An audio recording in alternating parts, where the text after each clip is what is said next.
John, we've talked a little bit over the years about the tax traps that relate to these various equity incentive compensation programs. Do you want to touch on, without doing the whole 2-hour presentation?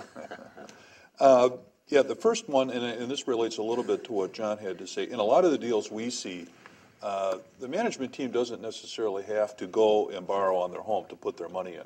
In a lot of cases, they already own equity or have change of control payments due from the existing business, and you discover that as part of the due diligence, and then you may require as part of the deal that they invest a portion of that or a significant portion of that in your company, and that's how they get their skin in the game. So that's one thing that could be done. And if you're doing that, you may find that there's a way that you can structure the deal so that if they have equity, they can roll it into the new deal on some sort of tax advantage basis. So that's one sort of tax trap that you may avoid by letting them roll their equity as opposed to selling it and then reinvesting the proceeds. Another issue is anytime anybody's getting any stock, the question is, are they getting it at fair market value if they're buying it?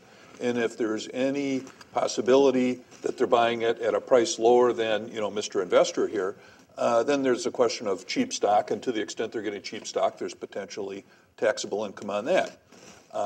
In Tim's deals, if a management person receives stock and it's restricted and then it vests over a period of time, any property received in connection with the performance of services is taxable when those restrictions lapse. So each year, as 1/4 of the vesting restrictions goes away, that person could have taxable income on the value of those shares at that point in time.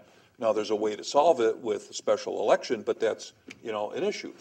Another issue that sometimes comes up is options to buy into the company. You don't necessarily get stock, you don't invest right away, but you get an option. Options can be structured in a number of different ways, and sometimes when you exercise those options, if not properly structured, you could have taxable income upon exercise of the options, and that's another example where people are not very happy because they don't have any cash to pay the tax, and all of a sudden they have a big tax bill done. If you have some sort of an EVA plan can pay out on an annual basis, or you can have a deferred compensation component to it.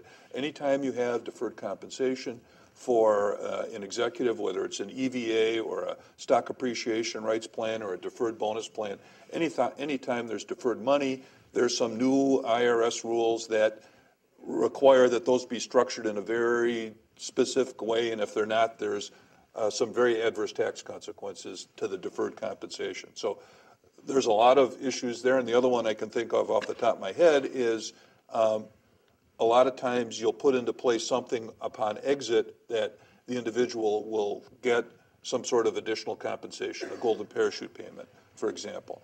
And there are some specific rules you have to comply with there, or there could be excise tax or penalty on the receipt of that golden parachute payment.